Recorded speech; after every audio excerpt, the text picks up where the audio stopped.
여러분, 지금 주머니 속에 스마트폰을 열어서 가상화폐 지갑을 확인했는데 갑자기 내 돈이 텅 비어 있다면 어떨까요? 농담 같지만 실제로 이런 일이 전 세계에서 벌어지고 있습니다. 바로 북한 때문인데요. 최근 북한이 단 한 번의 해킹으로 무려 2조 원 규모의 코인을 탈취했습니다. 우리 돈으로 2조 1천억 원에 이르는 가상화폐가 북한으로 빨려 들어갔습니다. 이 돈은 우리와 아무 상관이 없는 걸까요? 아니요, 절대 그렇지 않습니다. 내 코인이 북한의 미사일이 되고 핵무기가 될 수 있는 충격적인 사실이 지금 국제사회를 흔들고 있습니다. 오늘 이 시간 북한이 왜 가상화폐를 노리는지, 어떻게 이 돈이 우리의 안전과 경제를 위협하게 되는지 낱낱이 파헤쳐 보겠습니다. 바로 시작합니다.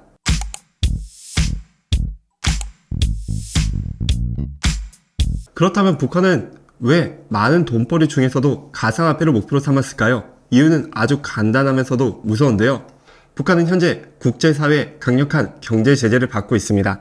북한은 석탄이나 철강석을 팔거나 해외로 노동자를 보내는 등 과거처럼 쉽게 외화벌이를 할 수가 없습니다.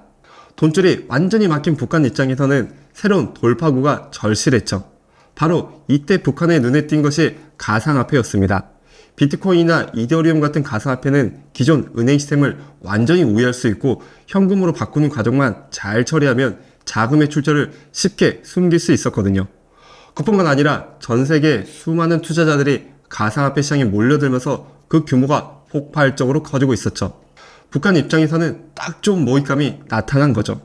북한은 빠르게 움직였습니다. 이미 수년 전부터 사이버 해킹이라는 신종 외화벌이 수단을 국가적으로 조직해 왔습니다. 북한 정권이 직접 운영하는 해킹 부대는 밤낮을 가리지 않고 전 세계 가상화폐 거래소와 지갑을 노렸습니다. 그리고 최근에는 사상 최대 규모의 2조 원 해킹 사건까지 성공적으로 만들어낼 수 있었던 거죠. 그렇다면 북한이 훔친 가상화폐를 진짜로 핵무기 개발에 사용할까요? 그냥 허황된 추측은 아닐까요? 아쉽게도 이건 실제로 국제사회가 공식적으로 확인한 사실입니다. 유엔이 작년 발표한 공식 보고서에 따르면 북한은 실제로 핵과 미사일 개발 비용의 약 40%를 해킹으로 얻은 수익에서 충당하고 있다고 명확히 밝혔는데요. 이 말은 우리가 가상화폐에 투자하거나 보유할 때 혹시라도 북한의 해킹의 피해를 입는다면 내 돈이 북한의 핵실험장이나 미사일 발사대 건설에 들어갈 수 있다는 뜻입니다. 물론 북한은 공식적으로 이 사실을 인정하지 않고 있습니다. 말도 안 되는 억지 보도라고 주장하고 있죠.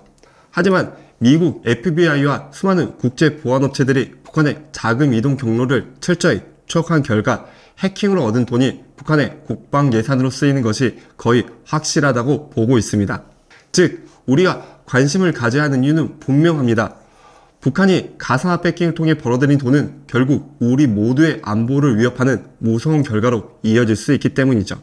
그렇다면 북한이 최근 역사상 가장 큰 규모의 가상화폐 해킹 사건이 벌어졌다고 하는데요. 여러분은 어느 정도 규모를 상상하시나요? 몇십억? 몇백억? 놀랍게도 최근 북한 해킹 조직이 탈취한 금액은 그 상상을 훌쩍 뛰어넘습니다. 무려 2조 원, 정확히는 14억 6천만 달러에 달하는 어마어마한 액수인데요. 이 사건은 올해 2월 세계 3위 규모의 가상화폐 거래소인 두바이의 바이비트에서 벌어졌습니다. 북한 해커들은 단 하루 만에 거래소의 핵심 시스템을 무력화하고 코인을 빼돌렸죠. 마치 영화 속 한 장면처럼 말이죠.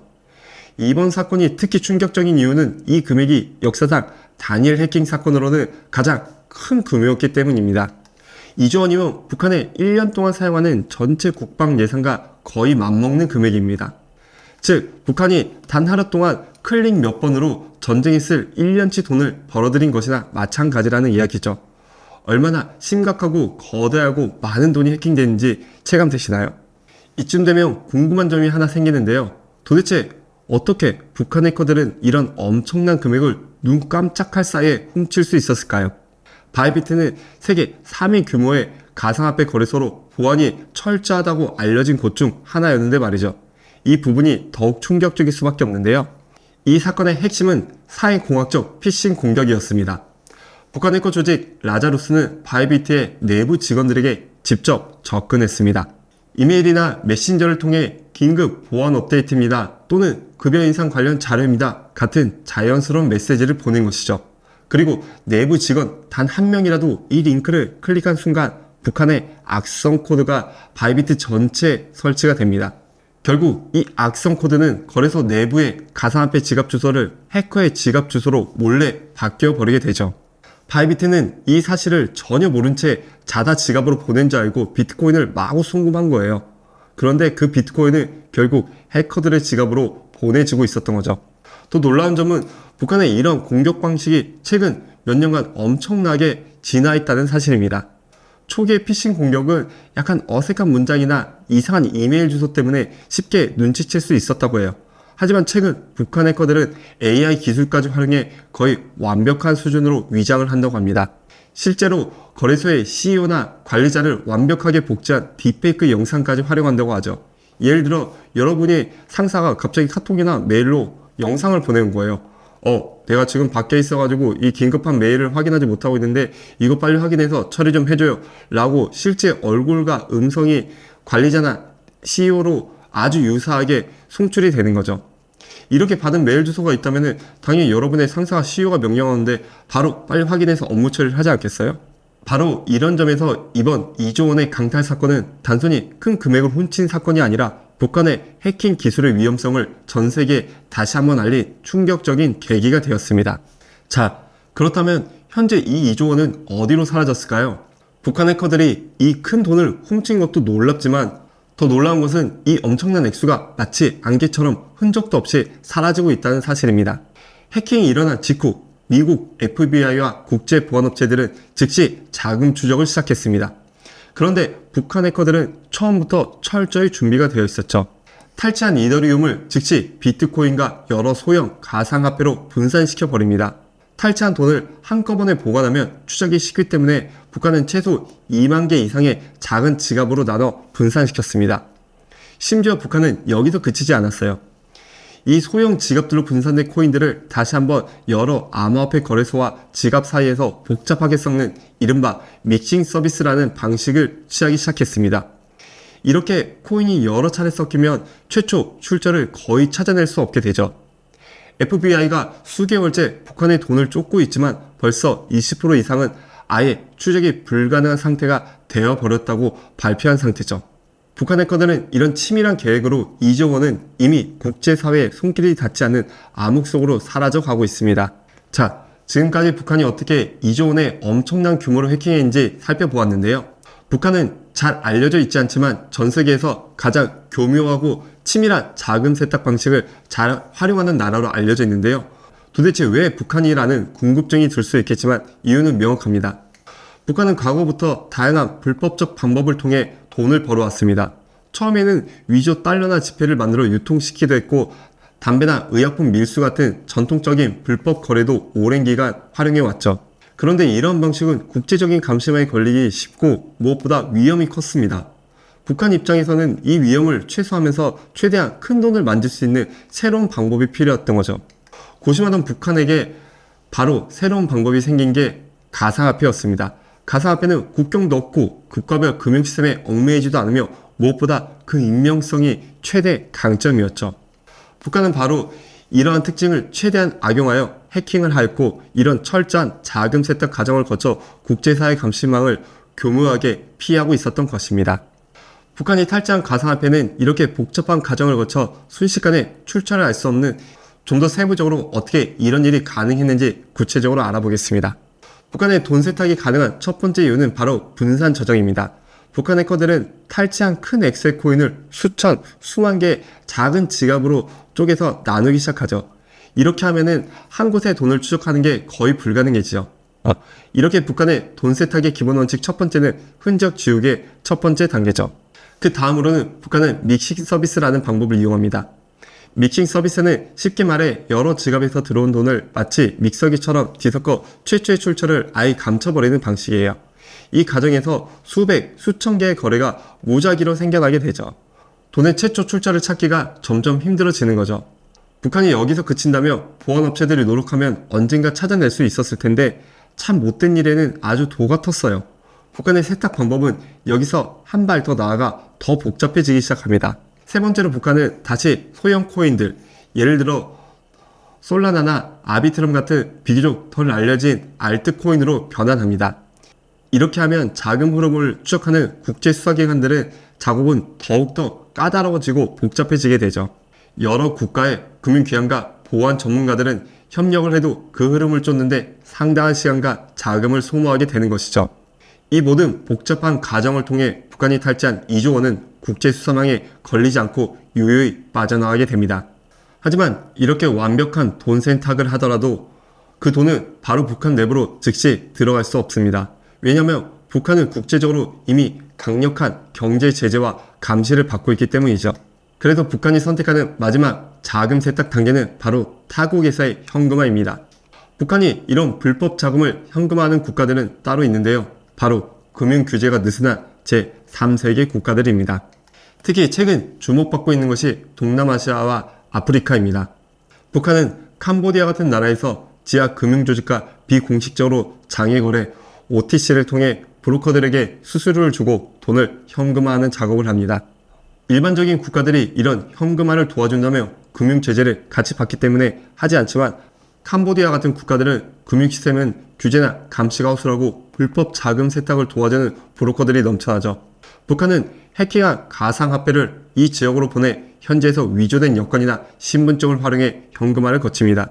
이 과정에서 사용되는 신분증이나 서류 또한 매우 정교해서 현지 당국도 쉽게 눈치채지 못하는 경우가 많다고 하죠.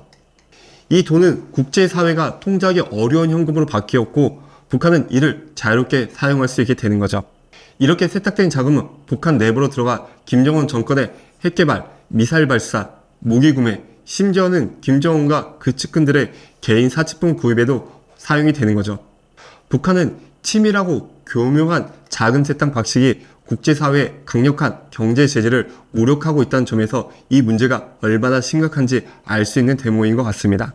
지금까지 우리가 살펴본 북한의 가상화폐 해킹과 자금 세탁 과정은 너무나 치밀하고 놀라워서 마치 영화의 한 장면 같은데요. 그렇다면 도대체 이 모든 걸 실제로 수행하는 북한의 해커 부대는 누구일까요? 지금부터 북한의 대표적인 해킹 부대 일명 라자루스에 대해 깊이 들어가 보겠습니다. 라자루스라는 이름을 처음 들어보는 분도 많을 텐데요. 이들은 이미 수많은 세계적인 해킹 사건의 주범으로 FBI의 추적을 받고 있는 조직입니다. 이 조직은 북한 정찰총국 산하에 있는 사이버 전문 부대로 북한 정부가 직접 관리하는 국가 차원의 사이버 특수부대라고 할 수 있습니다. 과거 북한의 불법 외화벌이가 주로 위조 지폐나 마약, 무기 밀매였다면 최근 몇 년간 라자루스를 비롯한 북한 해킹 조직들이 가상화폐 탈취를 가장 활발히 활동하는 외화벌이 수단으로 삼고 있는 거죠. 라자루스의 이름이 국제사회에 알려진 건 2014년 소니 픽처스의 해킹 사건 때문인데요. 당시 북한 자국의 지도자 김정은을 조롱하는 내용을 담은 영화 인터뷰의 상영을 막기 위해 소니를 해킹했고 이를 계기로 전 세계가 북한의 해킹 능력에 처음으로 큰 충격을 받았습니다. 소니는 일본의 대표 기업으로 상당한 보안 수준을 갖춘 기업으로 알려 있었는데 북한이 그런 소니를 해킹하자 전 세계가 북한이 소니를 해킹할 정도의 수준이 되었단 말인가? 라고 충격을 받은 거죠. 이후에도 방글라데시아 중앙은행에서 약 1,000억 원이 넘는 돈을 빼들렸고 랜섬웨어 공격인 워너크라이는 전 세계 수십만 대의 컴퓨터를 감염시키기도 했습니다. 이 정도라면 라자루스가 그냥 해커 집단이 아니라 말 그대로 국가적 위협을 일으키는 사이버 군대라고 해도 과언이 아닐 정도인 거죠. 그렇다면 북한 해커들이 가진 해킹 기술 수준은 어느 정도일까요? 외신과 전문가들은 이제 단순히 이메일로 피싱을 보내거나 단순 악성 코드를 만드는 수준이 아니라고 합니다. 라자루스를 비롯한 북한 해킹 조직은 굉장히 정교하고 첨단화된 기술력을 보유하고 있는 걸로 파악되고 있는데요.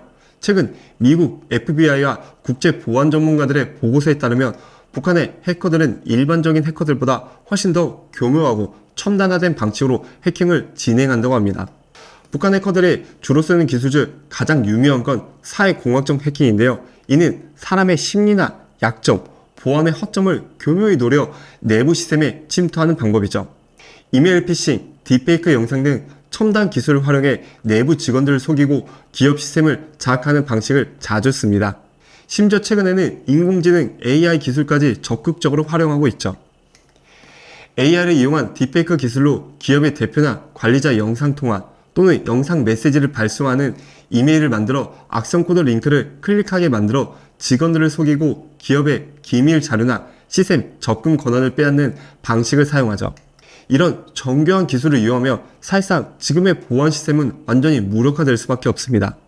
아무리 튼튼한 방화벽이나 보안 프로그램을 설치한다고 하더라도 내부 직원 단 한 명이 속으면 시스템 전체가 뚫릴 수밖에 없는 구조가 되죠. 라자루스의 북한의 사이버 부대는 이미 이런 기술을 적극 활용하며 전 세계 금융기관과 가상화폐 거래소, 심지어 정부기관까지 위협하고 있습니다. 그렇다면 북한은 왜 많은 나라들의 질타를 받으면서까지 이렇게 국가적인 사이버 부대를 키우고 있는 걸까요? 일단 북한은 전통적으로 경제가 매우 취약한 나라입니다. 일반적인 나라처럼 운영하면은 아예 국가 재정을 충당하기가 사실상 불가능한 나라인 거죠. 북한이 국제사회의 제재와 압박을 지속적으로 받고 있는 이상 정상적인 무역이나 경제, 교류로는 국가 경제를 유지할 수가 없게 되죠. 북한 입장에서는 빠르게 돈을 벌 수 있으면서도 그 제재를 우회할 수 있는 방법이 필요하고 그것이 바로 사이버 해킹이라는 분야였던 겁니다. 게다가 사이버 해킹은 북한 입장에서 보면 굉장히 가성비가 좋은 돈벌이 수단이에요. 해커 몇백 명만 제대로 양성하면 해외로 노동자를 보내거나 위험한 밀수를 하는 것보다 훨씬 안전하고 더 큰 돈을 벌 수 있는 거죠. 실제로 북한은 이미 김책 공업종합대학을 비롯한 주요 대학에서 사이버 관련 특수교육과정을 운영하면서 수많은 해커들을 체계적으로 키우고 있습니다. 이렇게 키워진 엘리트 해커들은 북한 정찰총국의 지휘를 받아 전 세계를 상대로 끊임없이 사이버 공격을 벌이고 있는 거죠. 즉, 북한이 사이버 해킹 부대를 키우는 동안 단순 해킹 자체의 목적이 아니라 북한이 현재 직면한 경제적 어려움을 빠르게 해결하고 국제적 사회 압박을 교모히 피해 나가기 위한 국가 전략의 핵심적인 부분이라는 거죠. 지금까지 우리는 북한이 해킹을 통해 얼마나 많은 돈을 훔치고 또 어떻게 세탁하는지 자세히 알아봤는데요. 하지만 여러분, 이제는 더 놀라운 사실 하나를 말씀드려야 할 것 같습니다. 최근 밝혀진 자료에 따르면 북한이 보유하고 있는 비트코인 양이 전 세계 국가 중 무려 3위라는 충격적인 사실입니다. 미국과 영국 다음으로 북한이 가장 많은 비트코인을 보유하고 있다는 말이죠. 어쩌다가 이런 일이 가능해졌을까요? 먼저 수치를 한번 짚어보겠습니다.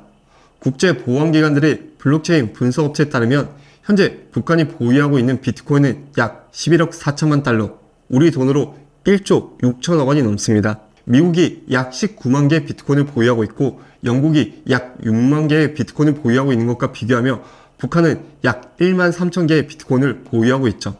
놀랍게도 이 많은 비트코인을 모두 직접 채굴했다거나 구매했다? 여러분도 이미 알고 계시겠지만 바로 해킹을 통해 훔친 것이죠. 북한은 이런 엄청난 규모의 비트코인을 확보할 수 있었던 건 최근 몇 년간 가상화폐 거래소 해킹 때문인데요. 북한의 해킹 조직은 가상화폐 시장에 처음 등장할 때부터 꾸준히 이를 주요 타겟으로 삼았습니다. 가상화폐 시장 규모가 급격히 성장하면서 최근 그 보유량이 폭발적으로 늘어나고 있고 그 자산의 가치 또한 어마어마하게 불어나고 있죠.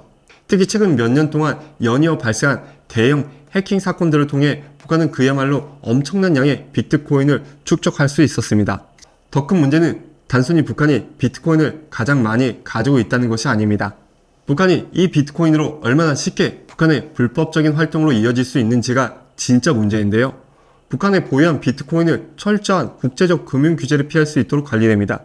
특히 블록체인의 특성상 정확한 출처나 소유자를 쉽게 특정할 수 없기 때문에 국제사회가 추적하기가 매우 어려운 구조죠. 이렇게 축적된 비트코인이 실제로 북한의 군사적 활동이나 핵무기 개발 같은 위험한 용도로 사용될 수 있다는 점이죠. 최근 미국 FBI와 UN 보고서에 따르면 북한이 보유하고 있는 비트코인은 미사일과 핵무기 실험 비용의 주요한 자금원으로 사용되고 있죠. 북한은 가상화폐를 이용해서 국제적으로 금지된 무기와 부품을 구입하거나 군사용 장비의 핵심 부품을 거래하는 데 사용하고 있다는 것이죠. 심지어 북한 내부로 들어간 비트코인은 정권의 핵심 간부들과 김정은 본인의 개인 사치품 구입에도 이용되죠. 고가의 명품 시계, 고급 양주, 심지어 해외에서 조달한 개인용 고급 세단 차량까지 북한의 상류층은 가상화폐로 불법적인 자금을 조달하여 개인적인 부를 축적하며 향유하고 있죠. 북한은 이런 불법적인 부를 통해 내부 독재 체제를 공고화시키면 물론 전 세계, 나아가 특히 한국 경제에 다양한 불안 요소가 될 수 있다는 점을 기억해야 할 것 같습니다. 자, 이쯤 되면 궁금하실 수밖에 없으실 텐데요. 북한의 해킹 기술력이 뛰어난 건 알겠는데 도대체 왜 국제사회는 이걸 제대로 막지 못하고 있는 걸까? 라는 의문이 드실 겁니다. 사실 국제사회가 이 문제를 그냥 손 놓고 있는 건 아닙니다. 수년 전부터 북한의 자금 흐름을 차단하기 위해 노력해왔고 지금 이 순간에도 다양한 타개책을 마련하며 활발히 움직이고 있습니다. 하지만 문제는 북한의 해킹 기술과 자금 세탁 영역이 너무 빠르게 발전하고 있다는 점입니다. 기존의 금융 제재와 추적 시스템으로는 북한의 빠른 속도와 치밀한 전략을 따라잡는 게 점점 더 어려워지고 있는 상황이죠. 무엇보다 가상화폐 거래소 자체에 강한 익명성을 지닌 블록체인 기술을 기반으로 하다 보니 북한이 한번 훔쳐간 코인을 정확하게 추적하고 동결하는 일이 매우 복잡하고 까다롭습니다. 여기에 더 큰 문제는 국제 공조가 잘 이루어지지 않고 있다는 건데요. 일부 국가들은 국제적인 협력을 거부하거나 북한의 자금 흐름에 대해서 너무 느슨하게 대응하는 경우가 많았습니다. 특히 북한이 자금을 현금화하는 동남아시아나 아프리카 지역은 금융시스템 규제가 허술하고 부패가 심한 경우가 많아 북한에게는 최적의 돈 세탁 장소가 되고 있죠. 일부 국가나 거래소들은 당장의 이익에 눈이 멀어 북한의 불법 자금 세탁을 도와주고 있는 거죠. 우리가 돈을 벌 수만 있다면 상관없다라는 식의 개인적이고 이기적인 태도가 북한에 더 큰 규모의 자금을 세탁하고 활용할 수 있도록 길을 열어주고 있는 겁니다. 하지만 다행히도 최근에는 이러한 문제들이 점차 간과할 수 없는 위험 상태로 커져가며 미국을 비롯한 주요 국가들의 적극적인 대응에 나서고 있는데요. 북한의 자금 세탁 네트워크를 더 철저히 감시하고 거래소 간 협력 체계를 더욱 강화하며 국제 공조를 체계화하고 있습니다. 특히 일부 거래소들은 북한 해커들에게 탈취당한 자금을 찾는데 결정적인 제보를 제공한 사람에게 막대한 현상금을 제공하고 있죠. 이 방식이 생각보다 효과적이어서 실제로 좋은 결과를 만들어내고 있다고 해요. 과거 우리나라에서도 빈집털이범이 굉장히 많았지만 요즘은 눈에 띄게 줄었죠. 여러 가지 이유가 있지만 가장 큰 이유는 불법적으로 취득한 작물을 거래하는 사람도 함께 처벌하는 법이 생겼기 때문입니다. 국제사회도 같은 원리를 적용하기 시작했는데요. 북한의 불법적인 자금 세탁을 도와주는 거래소나 개인에 대해서는 국가 공조 아래 강력한 제재를 가하고 불법적인 거래가 아예 이루어질 수 없도록 관리 체계를 더욱 촘촘히 구축하고 있습니다. 혹여 한순간의 작은 이득을 위해 큰 리스크를 감수할 거래소는 점점 줄어들고 있죠. 결국 북한의 불법 자금 흐름을 차단하는 가장 중요한 키워드는 바로 국제적인 협력과 관리 강화입니다. 앞으로 국제사회는 북한의 자금 세탁을 더욱 철저히 추적하고 협력 체계를 촘촘히 만들어 나가겠죠. 마지막으로 여러분께 꼭 전하고 싶은 말이 있는데요. 지금까지 이야기한 북한의 해킹과 가상화폐 탈취, 자금 세탁 문제는 결코 남의 일이 아닙니다. 이 이야기를 듣는 여러분 중 일부는 이렇게 생각하실 수 있을 것 같아요. 나는 가상화폐도 없는데 북한 얘기를 왜 내가 알아야지? 게다가 경제뉴스 채널에서 왜 북한 얘기를 하는 거지? 라고 말이죠. 하지만 지금 이 순간에도 우리와 같은 일반 사람들의 자산이 북한 해커들의 목표물이 되고 있다는 사실을 잊으면 안 됩니다. 가상화폐를 직접 투자하지 않더라도 여러분이 이용하는 금융기관, 서비스, 심지어 여러분의 친구나 가족의 자산까지도 북한의 공격으로부터 결코 안전하지 않기 때문이죠. 북한은 지금 이 순간에도 우리의 무관심과 방심을 틈타 끊임없이 사이버 공격을 벌이고 있습니다. 우리가 조금만 더 관심을 가지고 철저히 대비한다면 개인의 소중한 자산을 지키는 건 물론 결국 이런 북한의 불법 자금 흐름을 막는데 큰 힘이 될 것입니다. 나아가 우리가 꼭 기억해야 할 것이 있습니다. 북한의 이런 행위는 결국 단순한 사이버 범죄를 넘어 우리나라 전체의 경제를 위협하는 심각한 리스크가 될 수 있습니다. 북한이 가상화폐 탈취로 손쉽게 자금을 마련하고 그 돈으로 핵무기와 미사일 개발을 강화한다며 결국 그 위협에 가장 가깝고 큰 피해자는 우리 한국일 수밖에 없을 테니까요. 북한의 해킹과 자금 세탁이 그냥 정치적인 문제가 아니라 직접적인 우리 경제의 문제이자 안보 문제라는 점을 꼭 기억해 주셨으면 좋겠습니다. 경제는 결국 안보와 직결되어 있고 우리의 자산을 보호하는 것이 결국 안전의 첫 걸음이기 때문이죠. 내가 투자한 돈, 내가 열심히 벌어들인 자산이 북한 해킹을 통해 결국 우리를 향하는 무기가 될 수 있다는 충격적인 사실을 알아야 합니다. 여러분, 결국 북한의 이러한 행위를 막을 수 있는 가장 큰 힘은 바로 우리 모두의 관심과 정확한 이해에서 시작됩니다. 나아가 국제사회와의 협력, 우리가 가진 자산과 경제를 지키기 위한 작은 노력들이 모여 북한의 위협을 차단할 수 있는 가장 확실한 방어벽이 될 것입니다. 긴 영상 끝까지 함께 해주신 여러분께 진심으로 감사드립니다. 다음 시간에도 유익하고 꼭 필요한 경제 정보로 다시 찾아뵙겠습니다. 감사합니다.